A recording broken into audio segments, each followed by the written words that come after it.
The Jungle is a 1906 novel written by author and journalist Upton Sinclair. Sinclair wrote the novel to point out the troubles of the working class and to show the corruption of the American meatpacking industry during the early 20th century. The novel was first published in serial form in 1905 in the socialist magazine Appeal to Reason. The plot of The Jungle starts when immigrants Jurgis Rudkus and Una Lukaszady from Chicago, Illinois from Lithuania in search to fulfill the American dream. Being in debt, they seek work at a meatpacking factory. The novel depicts in harsh tones poverty, absence of social programs, unpleasant living and working conditions, and hopelessness prevalent among the working class, which is contrasted with the deeply rooted corruption on the part of those in power. Sinclair's observations of the state of turn-of-the-century labor were placed front and center for the American public to see, suggesting that something needed to be changed to get rid of American wage slavery. It was based on undercover work done in 1904. Sinclair spent 7 weeks gathering information while working incognito in the meatpacking plants of the Chicago stockyards. He then started looking for a publisher who would be willing to print it in book form. After 5 rejections by publishers who found it too shocking for publication, he found the first printing himself. It was published by Doubleday, Page and Company on February 28, 1906. It became an immediate bestseller and has been in print ever since. Upton Sinclair originally intended to expose the harsh working conditions that workers were forced into in meatpacking factories. He, however, instead caused concern over the meat itself, making more people concerned with what they were eating, not who had made it. Although not meeting its original purpose, The Jungle was important to American history, and that still exposed the horrible conditions of American workers, and is still considered one of the edgiest novels in history, hitting on subjects other writers at the time would not touch. Venus and Serena Williams are possibly the two most famous tennis players in the world, and likely the most well-known. Venus Williams, born 1980, 7-time Grand Slam title winner, and Serena Williams, born 1 year later in 1981, 13-time Grand Slam title winner, both of whom were coached from an early age by their father Richard. The sisters' path into professional tennis was plotted before their birth even. Their father Richard loved to watch tennis on TV, and dreamed he would one day watch his yet-to-be-born children play on screen as well. His first 3 daughters were not destined to be tennis stars, however, but Venus and Serena took the game immediately from a very young age. There is a no professional rivalry between them, however.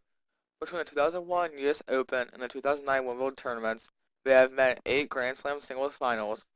They remain very close, however, often watching each other's matches in support, even after one has been knocked out of a match to support the other one. Both sisters had the honor of being ranked by the Women's Tennis Association as the world #1 position.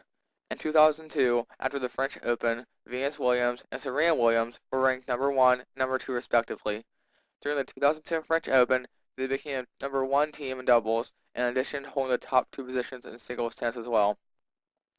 They are specifically important to American history as being not only 2 very high-ranked tennis players, and female at that, but also 2 of the very few African-American tennis players, especially gaining some fame and rank for their tennis skills.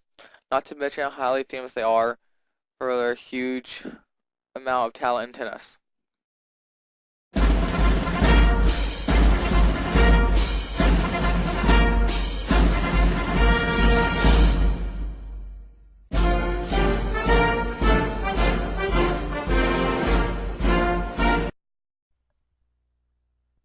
Barack Obama is the 44th President of the United States and the current one. Obama was inaugurated on January 20th, 2009, along with running mate and now Vice President Joe Biden. Barack Obama was born on August 4th, 1961, in Hawaii. He is a Democrat from Illinois. He has served the state of Illinois as a senator in the U.S. Senate since 2004. The United States Senate Historical Office also lists Obama as the 5th African-American senator in all of U.S. history. Obama has faced much criticism from the country, and mostly conservatives or Republicans. Accusations that he has not done much in his time as president are not found. This is incorrect. He has done quite a lot, actually, including but not limited to the following things. In his first week in office, Barack Obama did the following and even more. He froze the salaries for top White House staff members.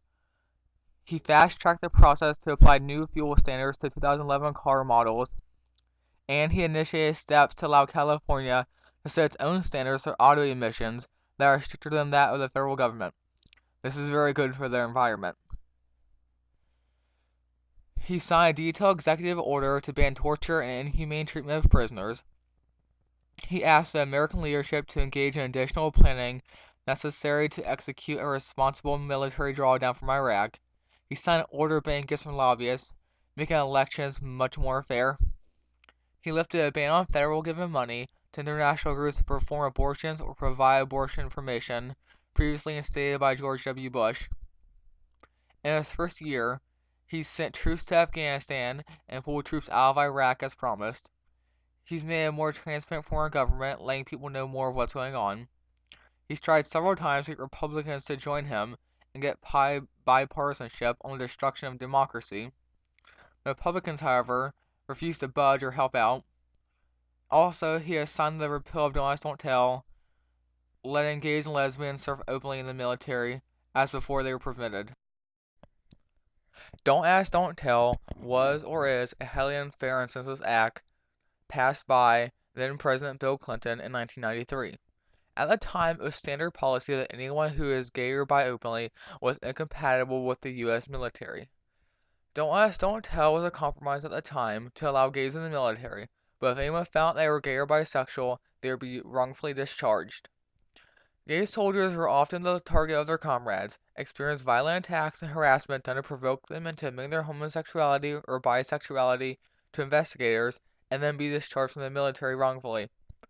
Don't Ask, Don't Tell is an act that has taken away civil rights guaranteed by the United States Constitution.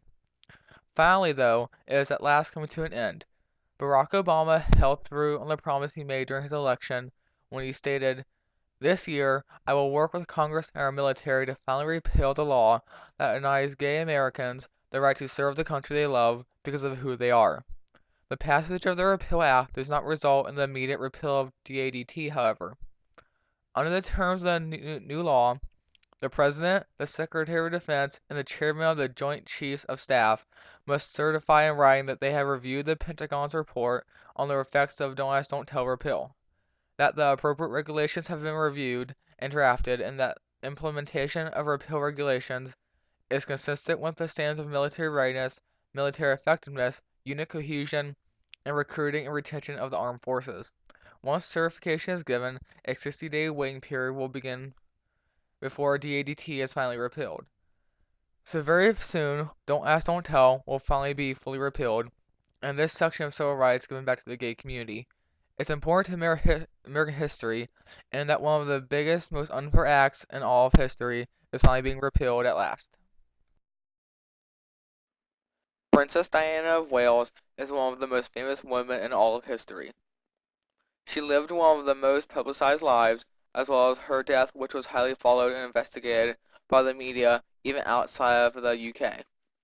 She is also the mother of current royal princes Harry and William. Diana, Princess of Wales, was born on July 1st, 1961, and died on August 31st, 1997. She is a member of the British royal family and an international personality of the late 20th century, as the first wife of Charles, Prince of Wales, whom she married on the 29th of July, 1981. The wedding, one of the most watched in all of history, was held at St. Paul's Cathedral, was televised and watched by a global audience of over 750 million people. The marriage produced two sons, Prince William and Prince Harry, currently second and third in line to the thrones of the 16 Commonwealth realms. A public figure from the announcement of her engagement to Prince Charles, Diana was born into an old aristocratic English family with royal ancestry, and remained the focus of worldwide media attention and scrutiny for bulimia and eating disorders during and after her marriage, which ended in divorce on the 20th of August, 1996, shortly 1 year before her death. This media attention continued following her death in a car crash in Paris, along with her companion Dodi Fade and driver Henry Paul, Dodi's bodyguard. On 31st of August, 1997, and in a subsequent display of public mourning a week later, Diana also received recognition for her tons of charity work and her support of the international campaign to ban landmines. From 1989, she was the president of the Great Ormond Street Hospital for Children. On the 31st of August, 1997, Diana was fatally injured in a car crash in the Pont de l'Alma road tunnel in Paris, which also caused the deaths of her then boyfriend Dodi Al-Fayed and the acting security manager of the Hotel Ritz Paris, Henry Paul, who was their chauffeur. Millions of people watched the princess's funeral. The initial French judicial investigation concluded that the accident was caused by Henry Paul's drunken loss of control while driving the vehicle. From February of 1999, Dodi's father, Mohammed Al-Fayed, the owner of the Paris Ritz for which Paul had worked, maintained that the crash had been planned, accusing M16 as well as Prince Philip, Duke of Edinburgh, inquest in London during 2004-2007. Finally, attributed the accident to grossly negligent driving by Henry Paul and to the pursuing paparazzi. The following day, Al-Fayed announced he would end his 10-year campaign for the sake of the late Princess of Wales' children.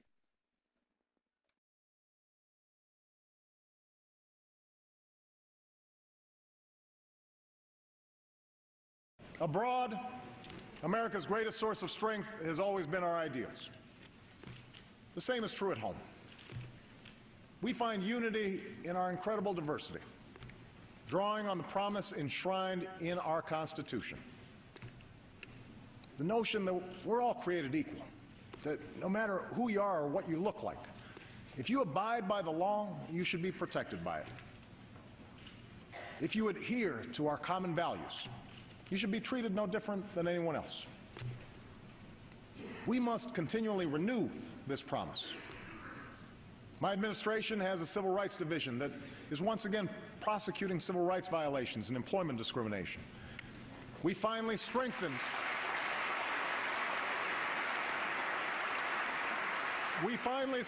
our laws to protect against crimes driven by hate.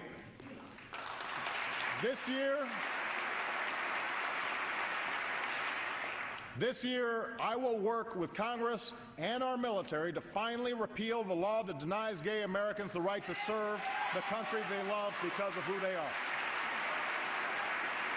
It's the right thing to do.